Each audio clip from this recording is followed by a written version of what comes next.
Hello, and welcome to our panel on what democracy means in everyday life. Today's topic focuses on indirect taxation without representation, a conversation about tariffs. I'm Erica Rachel Andrews. I'm a member of the Northampton Area League of Women Voters and serve on the board of directors of the League of Women Voters of Massachusetts. I also serve as an elected member of Springfield's McKnight Neighborhood Council in the role of treasurer, and I'm a founding member and board president of Local Tech 501c3 Springfield.Community. I'll serve as the moderator for today's conversation. This panel is co-sponsored by the League of Women Voters of Massachusetts and is co-produced by NewTV. The League of Women Voters is a nonpartisan, multi-issue, grassroots organization that encourages informed, active participation of citizens. This discussion was recorded on Thursday, November 20th at the NewTV studios in Newton, Massachusetts. Now, I'd like to welcome our panelists. Joining us today, Dr. Kent Jones. Kent Jones is Professor Emeritus of Economics at Babson College, having received his PhD in International Economics from the Graduate Institute HEID at the University of Geneva, Switzerland. He is the author of several books on trade policy and the World Trade Organization, most recently Populism and Trade. In addition to his faculty positions, he has also served as a staff economist at the U.S. International Trade Commission and as a senior economist at the U.S. State Department. Jim Klocke is the Chief Executive Officer of the Massachusetts Nonprofit Network. MNN is the voice of the nonprofit sector, focusing on public policy advocacy, programs and services, helping nonprofits grow. MNN's over 650 members across the Commonwealth come from all subsectors of the community of nonprofits. Before joining MNN, Jim was the Executive Vice President of the Greater Boston Chamber of Commerce, directing the Chamber's advocacy and economic development initiatives. Jim was educated at the University of Notre Dame and Harvard University's Kennedy School of Government. Let's begin. Welcome, panelists. Thank you for being here. Thank you. So I'm going to direct the first question at you, Kent. What is a tariff in general, and what is the fundamental purpose of tariffs? Briefly, which provisions in the U.S. Constitution and federal statutes govern the setting of tariffs, and what have been the roles of the federal, executive, legislative, and judicial branches in setting and implementing them?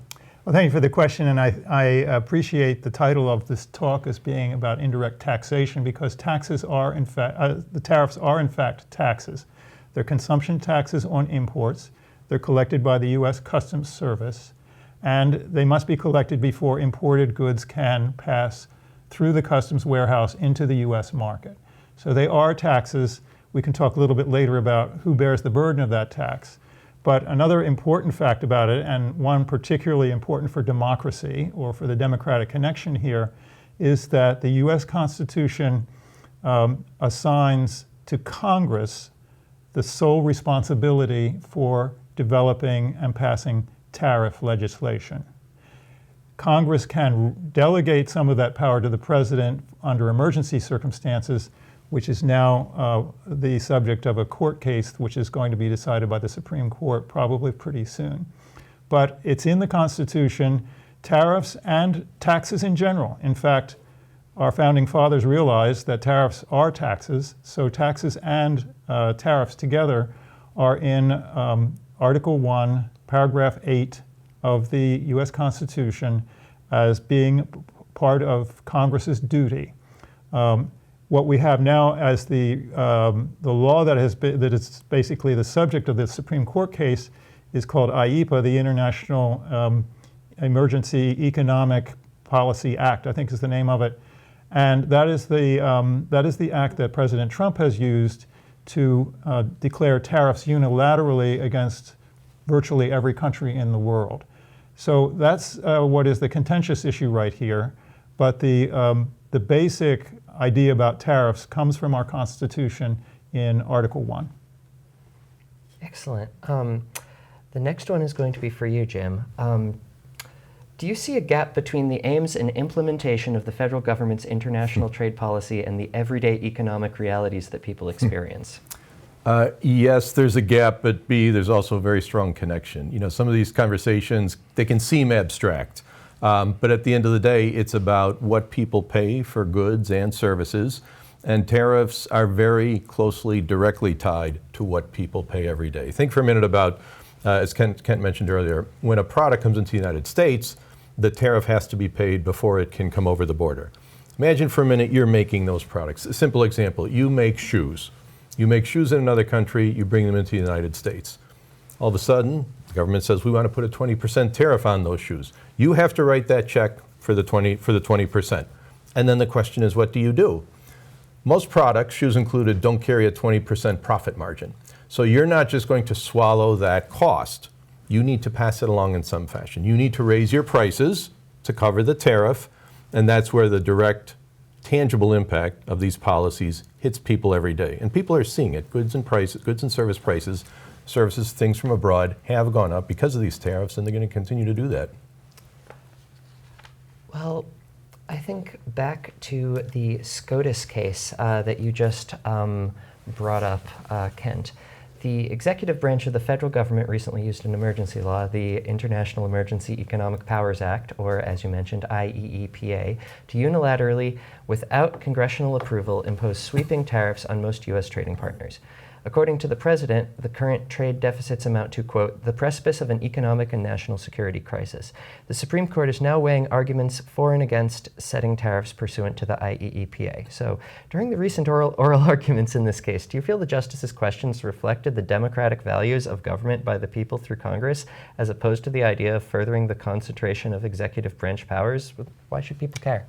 Well, people should care very much about this. I believe, without remembering all of the various comments during the oral arguments, I believe it was Justice Gorsuch who remarked that if the president is allowed to take this power, which is typically governed by Congress, it will be difficult for Congress to get it back. So there's a democratic connection there.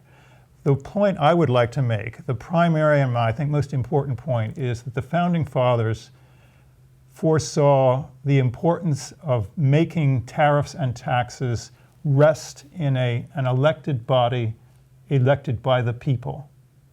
So that up until the time when presidents were given these, delegated powers to impose tariffs temporarily and for emergency reasons, all the tariff legislation was the result of tariff legislation that Congress toiled over in a forum in which different sides could always be represented. There were lobbyists involved. Democrats versus Republicans had different ideas. They would have to debate, compromise, and have a vote on it. But the point of it all is that it was part of a democratic process that rested in Congress. The problem we have now is that with the president making all the decisions and no meaningful congressional oversight in his decisions, that there's now been an extra distance from the democratic process that's been created by the use of this particular law or legislation, the IEEPA, the Act on Emergency Economic Policy. So a quick follow-up to that. So if the Supreme Court rules against the IEEPA as emergency global tariffs, what alternative kinds of legislation may the executive branch attempt to use to impose tariffs unilaterally in the stead of that? Yes, well, when you say unilaterally, you always have to remember that the law and legislation almost always involves some sort of congressional oversight. So the president, the subject of the Supreme Court case are the so-called global tariffs through this IEEPA that we've talked about a little bit. The president is also using other tariff legislations. One of them, the most important one, is probably Section 232, and those are emergency industrial tariffs. They're used currently now on steel, aluminum, automobiles. There's a long list of other items the president wants to add to this list of emergency industries. Usually when the president says emergency in an industry, he's talking about employment. So if employment is down in the steel industry, this was not typical before President Trump came along, but he's using now the employment in the industry as a national emergency situation that he wants to use tariffs to address. The Section 232 is a different tariff law than the IEEPA. And the tariff law for that means you can only assign a tariff on an industry by industry basis. So for example, steel, rather than having general tariffs against everybody for everything they sell to us. With that in mind, the president has to take an extra step. He has to have a report from the Commerce Department declaring an emergency and explaining why it's an emergency. There is a process of review by Congress, but of course that's only if they care to exercise it. But if that happens, then the president is free. And these are tariffs that are not being challenged in the Supreme Court right now.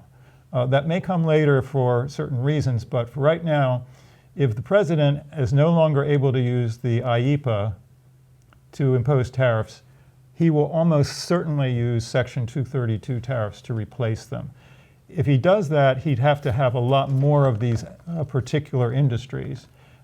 Even a large industry tends to be a relatively small percentage of US output. So it requires a lot more work on the part of the president to get together a set of tariffs that would replace the ones that might be taken away if the Supreme Court ruling goes against the president. So on that topic, and the goal of essentially improving the condition of workers, I'm going to direct this next bit to you, Jim.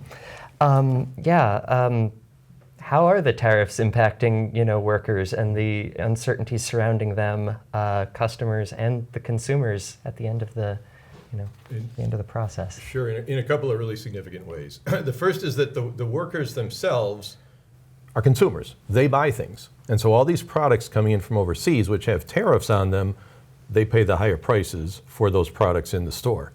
The other big jeopardy, even for people who are employed in this country by international companies, is that many, many products are the result of steps and work being done in different countries that come together to make a final product. The car you drive might have parts from Mexico, might have parts from Europe. There might have been a sub-assembly in Canada.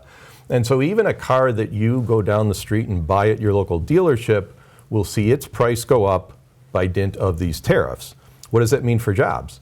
It means that in the extreme cases, some of those companies are going to have to cut back on their employment because the cost of producing their car went up so much.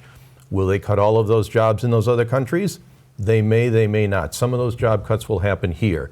The other, interesting layer of all this, to the point you made about emergencies and how this affects everybody, the argument that the administration makes is, well, this is a national emergency. Therefore, we need to do these things. We have had a trade deficit for a long time. It's true that we've had a trade deficit for a long time, but we've also had economic growth and employment growth and income growth for a long time. This country's economy is not perfect, but it has grown and it has delivered higher incomes and higher living standards, not as evenly as we'd like, but consistently over decades with trade deficits. Trade deficits are not necessarily an economic bad thing on all occasions, and they certainly don't warrant drastic economy-wide emergency powers such as the ones that the administration is trying to claim. That's very interesting. I remember growing up when NAFTA was sort of a new thing. So what you're saying then is that really the international economy is what we have. The national economy doesn't exist in perhaps the way it would have 100 years ago. That's very true. Very, very true. The level of interdependence, the level of complexity, the level of economic connections is exceptionally dense. And again, that is largely a good thing. Many of the jobs in this country that are provided by international companies are very high-paying jobs. They're jobs that require skills, but they're jobs that also provide people with the ability to build careers. Frankly, the time 100 years ago was a time of very high trade barriers. Some of those barriers were natural. It was harder to ship things before there were trains and planes and all kinds of international commerce, but there's no doubt that the level of economic interdependence and connectivity has grown in immense ways over the last 100 years. And so you just cannot have a tariff or another aggressive action and say it's just going to affect this one thing. We're going to impose this tariff and the company in China is going to change its ways. They're going to move a factory to the United States. It just won't happen that way. It doesn't work that way. So it would be fair to say that our living standards here are a reflection of living standards worldwide. Very much so. Very much so. Can I add just one thing? It used to be economists and many people would talk about tariffs as building a wall at your shoreline to prevent imports from coming in without paying a tax. Now it's more common for economists to describe it, it's a wall that's built right down the middle of a factory because it prevents a factory from using then imports that may be made abroad to go into the products made in the US. So that gives you an idea of how this interdependency works, that the workers, and by the way, the workers, aside from being consumers, they may see their jobs be in decline, or they may be laid off because essential imports aren't coming in. And because the imports aren't, they don't have all the items they need in order to assemble the final product. So that workers may unexpectedly suffer from the tariffs, even in the industry it's meant to protect. So in what way are manufacturers and workers supposed to navigate this environment then?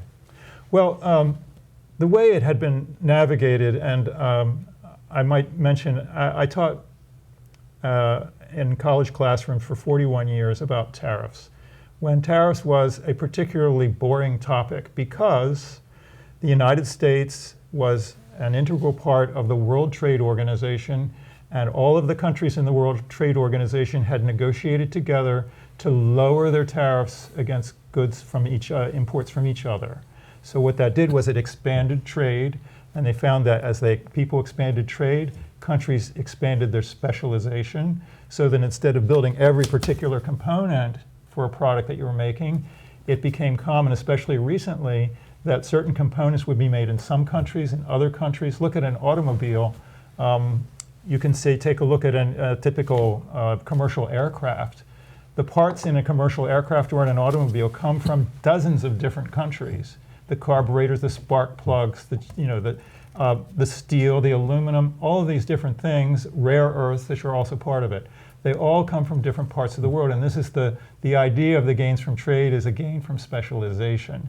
Now, what we might want to talk about as a problem with this is that it causes countries to adjust. It forces countries to adjust their labor force, to improve training, to be flexible in having new companies arise when old ones are no longer competitive. But the point here is that the tariffs have tended to block the sort of supply chain connections between companies that have made them efficient. And that loss of efficiency is one reason that the prices of things go up. So in that case, fluctuations in tariffs then would affect small businesses versus large conglomerates, and providers of goods versus providers of services differently then? Well, probably, because by the way, most of the companies that filed a lawsuit against the Trump administration, which is now being decided in the Supreme Court, were small businesses, small companies that had essential imports from other countries in order to run their businesses. Some of them were for, say, educational products or toys or things that are made with a lot of labor input that can be more efficiently made in other countries. And they found now with a tariff, those are companies with typically very small profit margins. So as Jim was mentioning earlier, when a tariff comes in, what's a small company going to do? A larger company typically has a couple of advantages. One of them is it probably has a higher profit margin, and it probably has a bigger stake in protecting a market share. And that may mean that it would absorb at least a portion of the tariff just to keep its customers. And if that happens, then the price won't go up so much for consumers. But if you're a small producer, if you're a small business involved in international trade, your profit margins can't tolerate, or they won't survive, a larger tariff. And a larger tariff might not be that big. A tariff of 10 or 15% could be enough to drive certain companies out of business because they can't raise their prices. That would eliminate all of their profits. And the other advantage for big companies is that they have more political influence. So you'll notice that big companies have, in some cases, been making deals on exempting, for example, iPhones from tariffs in many cases, or other large companies. And this is where political influence can make a difference. But political influence is not necessarily good for the economy. It means that those companies can use their influence to get around tariffs, but also get around other things and raise their prices without the proper legal intervention in some cases. So large companies have an easier time with this. They also, auto companies are having a hard time with the tariffs because it hits them all across the board on a lot of inputs. So it's not that they have a free ride or anything, but larger companies tend to have more political influence in the process, which is another issue for democracy. When people who are in the have smaller businesses can't adjust the same way, then tariffs are basically, the negative impacts are skewed against them. And the other thing to say about tariffs is they tend to be regressive. That is, more imports, people are more dependent on imports who are lower income, in the lower income brackets of our economy. And that means a given tariff is going to hit those people harder than wealthy people who don't care so much about tariffs because they don't spend so much of their income on consumption, especially on necessities like food, groceries, and clothing, things like that. You know, Erica, there's one more spotlight that this shines on another big element of tariffs, and that's uncertainty. For most businesses, large and small, certainty and predictability are really important. Uncertainty is often the enemy of kind of business development and economic growth. You can't have complete certainty everywhere, but generally businesses need and want a stable economic climate, a stable legal climate, and what's going on today with tariffs is exactly in the other direction. Tariffs, first of all, as we've talked about, they disrupt the cost structure massively. Tariffs also create immense uncertainty around this question of individual companies cutting their own deals. Not surprising they try to do that. If the administration wants to negotiate, they will cut deals, but that adds one more very difficult layer of uncertainty and complexity for all those businesses' competitors. And here's the third type of uncertainty. It's coming, you talked about it, we'll talk about it in the show. The legal uncertainty. As these things wind their way through the courts, it's not yet settled whether or not these tariffs can stay in place. It's not yet settled what types of tariffs might or might not be allowed. And it's also not settled how these court findings, when they finally come down, will be implemented and complied with. So there are big, hard uncertainty challenges that these tariffs are putting on the table today, which are going to be very difficult for businesses, large and small. Now, building off of what Kent just said about businesses, Jim, how is this affecting nonprofits, both different styles of nonprofits, both different subject matter, and large versus small nonprofits as people try to survive this? Sure. So first of all, there's a direct impact because anything that nonprofits purchase that is subject to a tariff will see a price increase. And in some cases, not all products will simply have a price markup. There will be some products which disappear, and that presents its own set of challenges. The second big problem with all of this is that it throws the future course of the economy into question. Nonprofits depend heavily on economic growth, just like everybody else does. Most nonprofits secure their revenues from 3 or 4 sources. Nonprofits rely on government funding in many cases if they're providing social services. Nonprofits rely on business support, business grants, business community involvement, and nonprofits rely on contributions, both from individuals and foundations. 3 or 4 legs of that stool, they all tie to economic growth. If the economy slows down, businesses are going to be able to provide less support for nonprofits. If we go into a recession, government funding for nonprofits and other things will get constrained. And if the economy slows down, the ability of donors, individual donors, foundation donors, to support nonprofits will also be constrained. So nonprofits have a big stake in how the economy is doing in economic growth. And the concern with tariffs, because of all the things we're talking about, is that they're going to throw kind of the course of the economy into question. There's even today, there's a question about the state of the economy, because the economic data, which we depend on to measure that, has been delayed and slowed down. So we're flying this collective plane through the fog. We're flying this collective plane not really knowing which plane controls are going to be functioning a month from now. So again, the uncertainty is very high, and that makes it difficult for people to make decisions.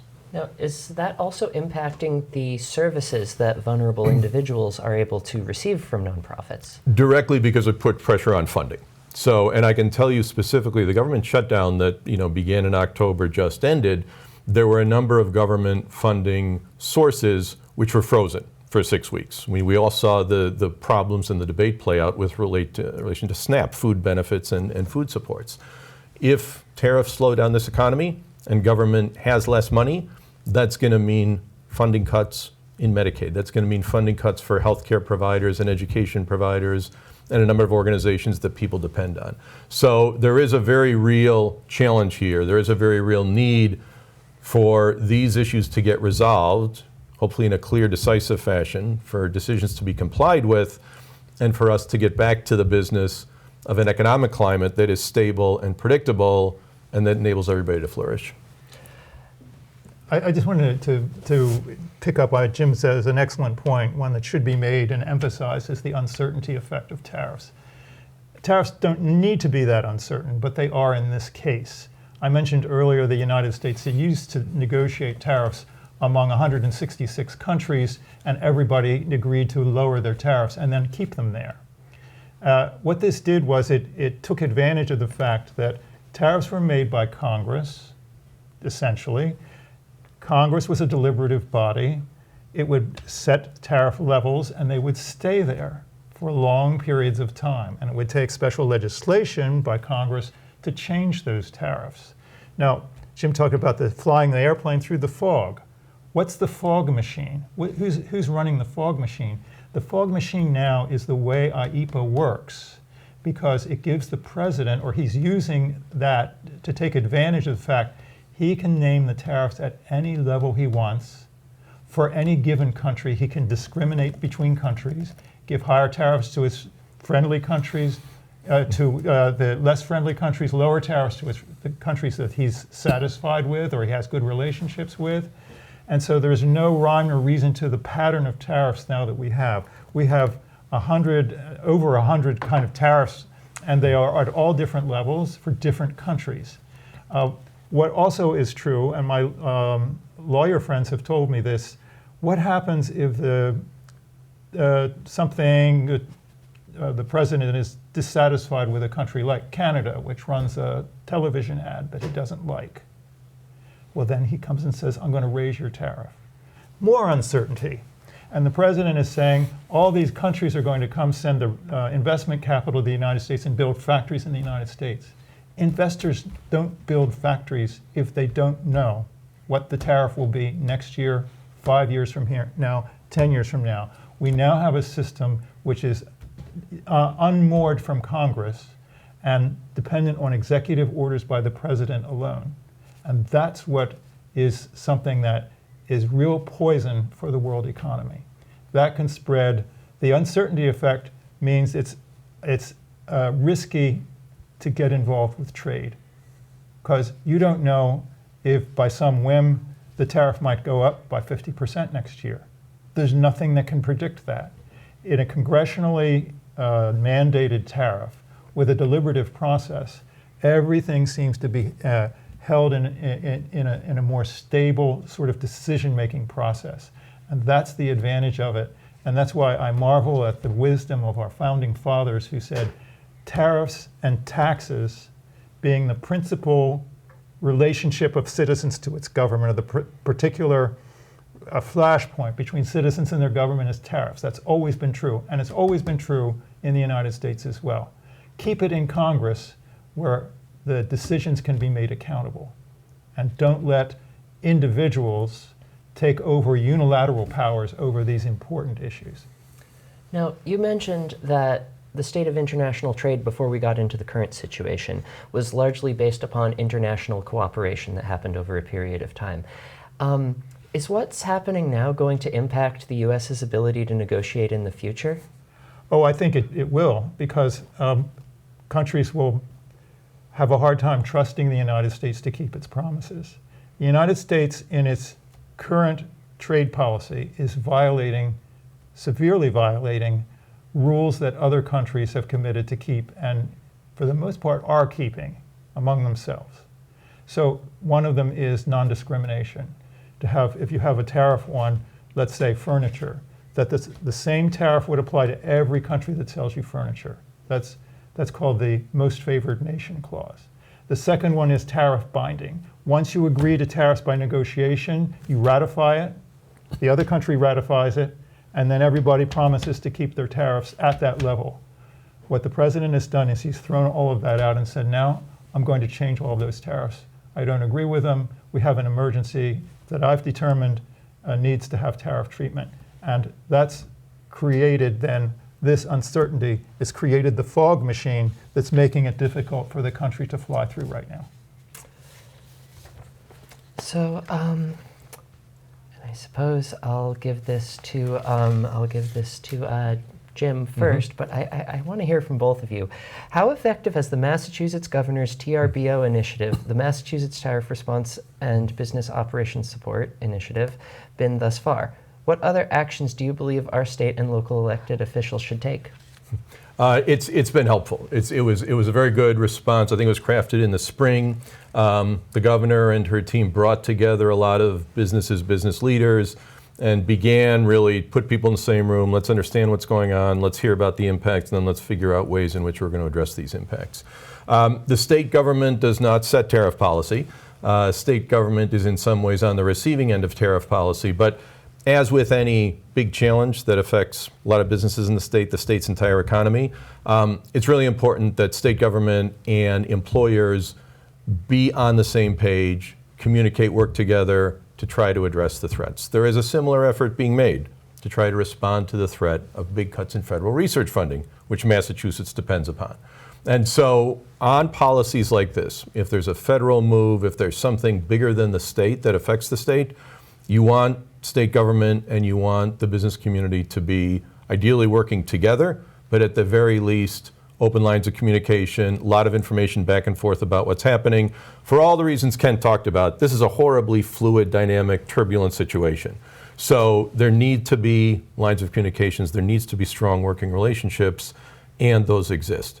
If this goes on, if this causes even more and more and more economic harm, the result of that ultimately is going to be impacting Massachusetts state government revenues, Massachusetts economy's performance, and that's going to present a new set of even bigger problems for everybody at the State House.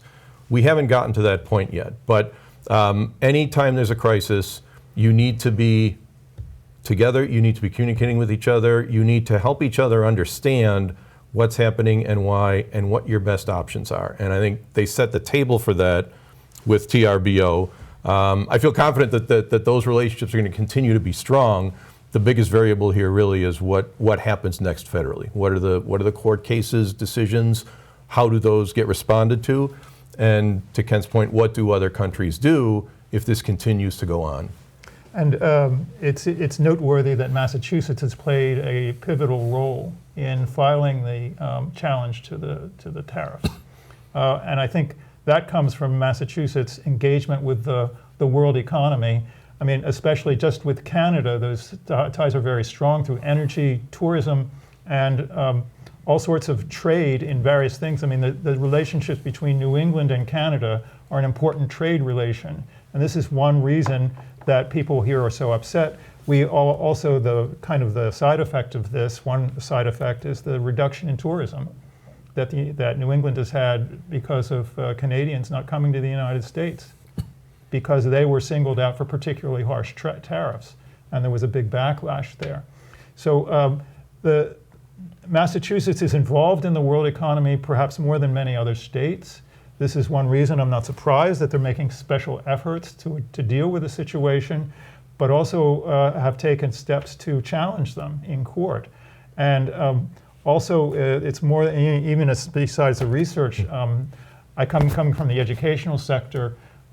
Foreign students are not coming to the United States as much now, because it's not necessarily because of the tariffs themselves, but because of the attitude that they feel they suffer from when coming here to a country which does not really welcome them.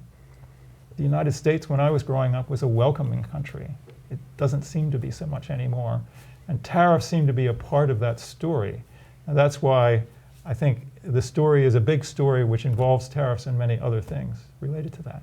And to that point, some of the other things tie right back to other court cases which this state has been in the vanguard on. One of the first executive orders the administration issued within days of taking office was one which would freeze every single federal grant and contract, every type, no matter what, across the board. Very quickly, that was challenged in court by a coalition of attorneys general, including the Massachusetts attorneys general, and also by a coalition of nonprofits. The courts very quickly moved to block that. There have been many other executive orders and many other court challenges which impact, as Ken said, educational institutions and policies and funding. But in so many of these cases, we will see final resolution from the U.S. Supreme Court probably in the first half of next year. And when all those cases come down, it will be hugely consequential. It will lead the news every night. And again, the question of where we go from there. Do the orders get implemented? Do the orders get complied with? They should, they must. And in a way, it's puzzling to say the least and upsetting to say the most that we would even question whether or not court orders would be followed. But that is a question which may be on the horizon for us. I hope it's not, but it may be. And so many people are working on these things. There are an awful lot of very talented attorneys and experts who are working on these cases as they go through the courts. But the end game for many of these things will come down to Supreme Court decisions, and then that will put the question to all of us. Do we comply with those? How do we implement them? Now, there's the ongoing lawsuit, but I have to wonder, states like Massachusetts, New York, California are basically global economic players in their own right. Is there any way other than, lawsuits and the process of taking it to court that, these states might hope to impact the economic policies, the trade policies affecting them? Well, I can give one example from a few weeks ago, the results of the off-year elections. The off-year elections resulted in a big surge in votes for the Democratic Party, many of them in opposition to the current administration on the basis of affordability. So we can see states that, this is not saying that states are the ones that that actually orchestrate this, but it's the people that are orchestrating this. This is another democratic issue. People are complaining about the fact that grocery prices are so high, and they've gone up. And that's something that now, in relation to the tariffs, a little bit of give has appeared in the president's policies. He ordered that foods that are not made in America, and things like coffee, tea, chocolate, bananas, no longer will be subject to tariffs. The president has recognized that. Aside from the Supreme Court case, if that comes about, then we have the issue of compliance, right? But there's a democratic issue on tariffs that needs to be acknowledged. The people have often raised their voices about tariffs in the past, and they're doing it again now. In the history of the United States, whenever a big tariff, most of the early years of the United States, tariffs were merely for government revenue. It was the easiest way to tax. We had no income tax. Later on, when big industries developed, in the late 1800s, big tariffs became common. And whenever big tariff bills were passed, big increases in tariffs, without fail, the party that had sponsored those bigger tariffs lost power in the subsequent election. And that's something that should be kept in mind right now. I'm surprised that it hasn't been, that historical observation hasn't been made more in the media. But Americans don't like being taxed, period, and they don't like Congress or the president imposing bigger taxes on them, especially those now that do not have proper democratic representation. So this is really a place that people can have their voices heard at the ballot box then? I think so. I haven't seen protests so much against the tariffs themselves, although in the polling, Americans don't like the tariffs. That's been clear, and it's consistently clear in all the public polling on it. But all you need to do is to say, well, tariffs. It's affordability, and the fact that, as I said, tariffs are regressive. Poorer people, the larger groups of people in the country, are more affected by them than people who have a lot of money. And that means that if those people raise their voices, there is then a democratic backlash to tariffs that the administration, I think, would have to listen to, and as I mentioned, has apparently listened to. The number of goods covered, the amount of goods covered by this reduction in tariffs is only 2 or 3% of the value of imports. But it's a beginning. And it also shows you, if it's true for those products, food products, it's also true for buying an automobile or building a house with Canadian lumber or buying furniture and kitchen cabinets and vanities, which now have tariffs of 50%, 25 or 50%. Those are real things for people in their real lives, and that's one reason it's so expensive to buy homes. It's so expensive to purchase a car, and this is going to increase in severity as the tariffs now more and more are going to be passed on to the consumer. So, considering the role that voters can have in impacting this, how can people educate themselves further on democratic processes surrounding tariffs and the roles that the federal, executive, legislative, and judicial branches are required to play? How may they educate themselves on the roles that state and local governments and civic leaders might play? The ball is very much today in the courts.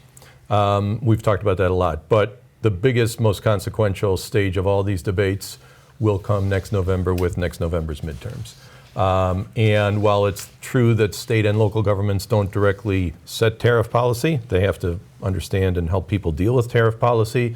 The question, the control of the two chambers of Congress is very much up in the air next year. Control of the U.S. House is in the hands of Republicans now by just 4 or 5 votes, I think. Control of the U.S. Senate is in the hands of Republicans by 1 vote. And so it's an open question as to who will have control of the House and the Senate after next November. But what that means is that so many of these policy questions, tariff legislation, the federal budget, all kinds of federal policy issues could be reset in November of next year. In addition, today the president has the benefit of having a House and a Senate that is controlled by his political party. If either chamber changes, then a year from now, the president will have a harder time implementing his agenda if he has to get it through either a Democratic House or a Democratic Senate. So not everything comes down to elections, but this year, in the next 12 months, a lot of these big questions, the largest impact on them will be the elections. And even if you're in an area where the outcome of your election for the Senate or your election for the U.S. House is predetermined, if there's a great incumbent and they're going to win no matter what, there are many places around the country where the outcome of those elections is up in the air. Some of them are in New England, some of them are in other states. And so if someone says, well, how can I get involved? What should I try to do? There are opportunities to get involved and help and support candidates in every part of the country, of every political persuasion, that are available to you. In terms of information, there's so much information out there, and unfortunately a lot of it is unreliable. Information is at our fingertips, and we have phones that feed us all the information we want and reinforce every opinion we had when we turned on our phone. But it's even more important than ever to look at and utilize reliable and verifiable and fact-checked sources of information.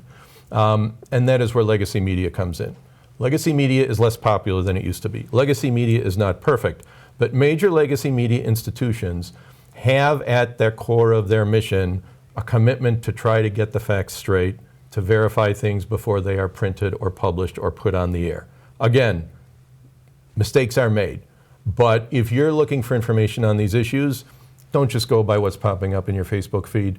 Don't go on the basis of TikTok. Find articles in major media outlets. Read them and compare them to each other. Don't read one political philosophy, read both and compare them to each other, and you'll get the best information base that you could want, that you could obtain to make these decisions and to ultimately give you guidance as to how to engage. I would add, and those are all excellent points, and politically, I think what we'll see in next year's elections is a kind of holistic view towards the affordability issue. Affordability tariffs, affordability health care, affordability from the fact that a lot of jobs, essential jobs in this country have been filled by immigrant labor.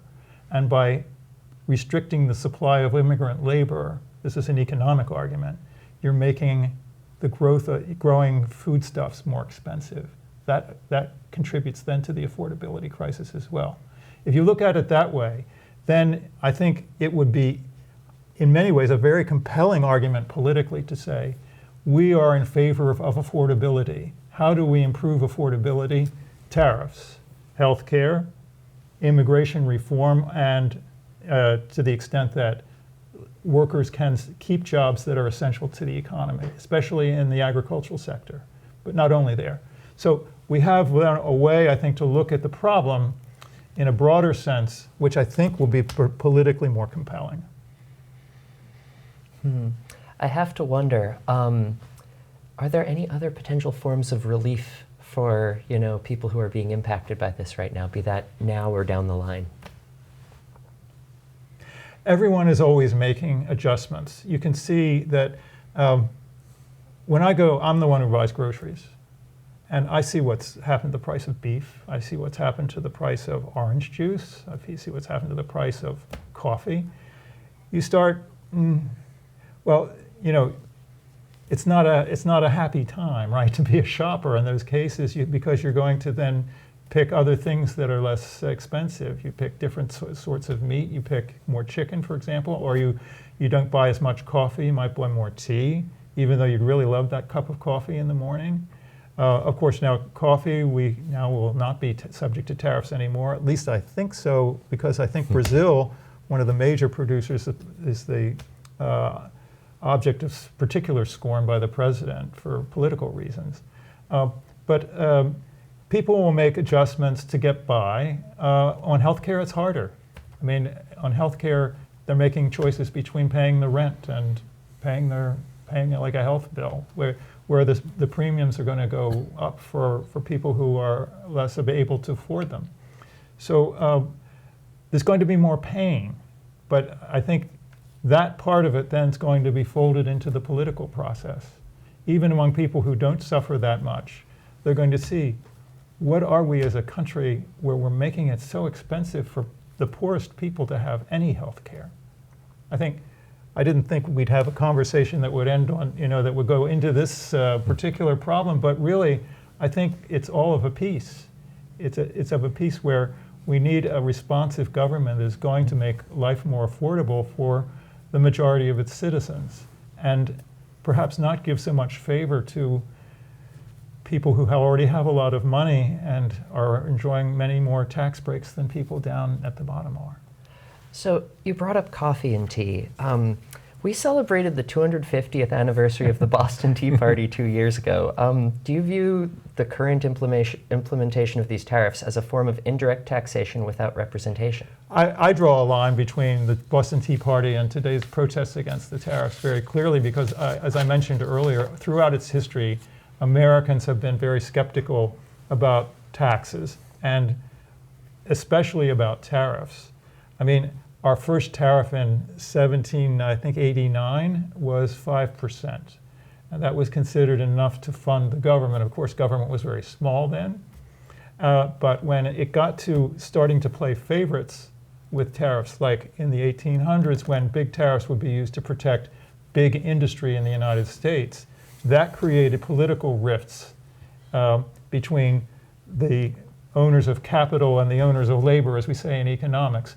Farmers were suffering severely from the big tariffs that protected industrial, basically cartels in the United States in those years of the robber barons in the 1800s, late 1800s. So that meant that there was a political reaction against that. And just as dressing up as Native Americans wasn't part of the deal in the 1800s, but it was a part of a very strong movement against the tariffs. And you could see then by 1930 when we had the Smoot-Hawley tariff bill, which raised tariffs to extremely high levels, that led to, or it deepened the depression that we had, and people voted against tariffs, and for 40 years, the Republican Party did not have the majority in either house of Congress. Partly, I think, critically, in view of those policies that they had championed in the 1920s and to 1930. So this is why I say there's a cautionary tale here. Okay, Americans don't like tariffs. We saw that in 1774. We saw it in 1890, and we're seeing it now in 2025. There's a consistency to that. It's a tax placed on the American consumer without, in this case, without proper representation. So that, I think, gets back to the theme that you introduced our talk with today. And I think that's very much a vital part of the debate we're having today on tariffs. So what do we dump in Boston Harbor this time? We're afraid you're going to ask that. It's a great question, and the larger question is, how do we protest? How do we express our views? The Tea Party resonated because it was creative and it touched something in a people's everyday experience. People love their tea. Ken Burns' documentary referenced that the other night. Creative forms of political expression and protest are just as important today as they were 200 years ago. The other point that we like to remind people of is that this country, the nonprofit sector, the for-profit sector, and this country have been through very difficult times before. And we got through them, and ultimately we triumphed. Why? Not because the polarization took over and the polarization solved all our problems, but because people rolled up their sleeves, they were honest with themselves and with others about the problems we faced. They figured out the best ways to address those problems, and then they went to work to solve them, whether it was ending a depression or winning a world war or curing disease. When this country has faced very difficult times before, we have been able to rise above them, and we have to do that now. Our experience tells us that we can. Our hope is that we can get going on it right away, that it doesn't take 3 or 4 years of a horrible economy crashed by tariffs to bring people to that point of honesty and consensus. We need to get there sooner. And I think what we see in the Supreme Court case is the opportunity to restore constitutional order to our tariff policy, to give it back to Congress where it belongs, and that then we have the opportunity to work across the aisle, so to speak, between the two parties to get a solution that we can say is accountable to the people. And that in itself, I think, might start a trend in looking at other tariffs, because this will not be the end of tariffs. And tariffs, we've had tariffs for the entire history of our country. And it's not that the tariffs themselves are going to go away, but an accountable way of devising tariff policies and trade policies in general. That's possible once the assertion, or once the constitutional order is restored. Then the other tariffs that were used may also now be subject to more accountability. That's my hope. And that's what I think happens when people become aware of what they can do by voting, by protesting, by making sure that they're involved in the community, because this is where it all starts, and that can lead to results that may not be expected and may not be even hoped for earlier, but now I think would be possible. It builds on itself. I'd like to thank both of you gentlemen for your time. Jim and Kent, it's absolutely been a pleasure. Thank you. Thank you. So thank you for watching our panel, What Democracy Means in Everyday Life. Today's conversation is a co-production of NewTV and the League of Women Voters of Massachusetts. Any use or reuse of this program requires the approval of NewTV and the League and must be shown in its entirety without any editing only after the program initially airs on NewTV. The opinions and statements of our panel guests are their own and do not in any way represent those of the League of Women Voters or NewTV. NewTV is Newton's award-winning state-of-the-art media center specializing in television production, training, and building community partnerships. Remember, democracy is not a spectator sport.